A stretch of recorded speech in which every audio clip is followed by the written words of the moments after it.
नमस्कार, आवाज इंडिया में आप सभी का स्वागत है। मैं हूं सीमा। महाराष्ट्र में पुणे के स्वारगेट दुष्कर्म मामले पर शरद पवार एनसीपी दल की महिला प्रदेश अध्यक्ष रोहिणी खडसे ने बयान देते हुए महाराष्ट्र की महिला आयोग की अध्यक्षा रूपाली चाकणकर पर निशाना साधा है। रोहिणी ने अपने बयान में कहा है कि पुणे में एक के बाद एक महिला अत्याचार की वारदातें हो रही हैं, लेकिन आवाज उठाने वाले चुप क्यों हैं। और क्या कुछ कह रही हैं रोहिणी खडसे पुणे मामले पर महिला आयोग की अध्यक्षा रूपाली चाकणकर को लेकर, आइए सुनते हैं।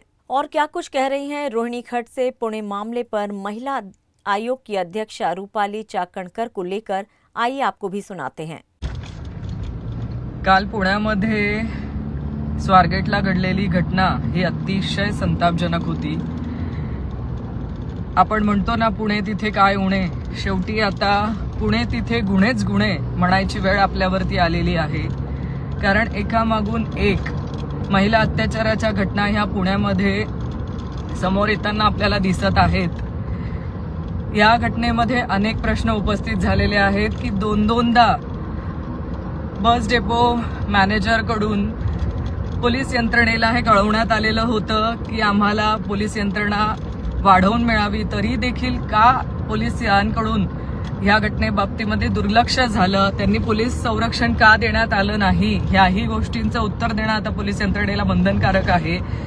राज्य महिला आयोगाच्या अध्यक्षा या पुण्याच्याच आहेत। माझी त्यांच्याकडनं अपेक्षा आहे की ह्या बाबतीमध्ये पोलिसांनी जो दुर्लक्षितपणा दाखवलेला आहे त्यासाठी त्या पोलिसांवरती जे दोषी पोलीस असतील त्यांच्यावरती कारवाईची मागणी करणार का, त्यांना निलंबित करण्यासाठीचं पत्र त्या देणार का फक्त नावापुरतं आणि दिखाव्यापुरतं एक बाईट दिलं की जबाबदारीतून मुक्ती घेऊन परत आपल्या पक्ष संघटनेच्या कामाकडे त्या लागतील।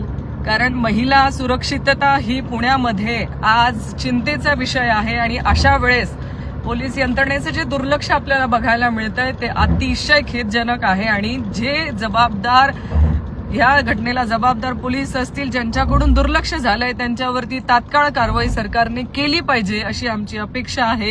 कारण दोनदा पत्र दिल्यानंतरही जर पोलीस यंत्रणा या घटनेकडे लक्ष देत नाही आणि तिथे पोलीस संरक्षण जर दिलं असतं तर कदाचित ही घटना झाली नसती।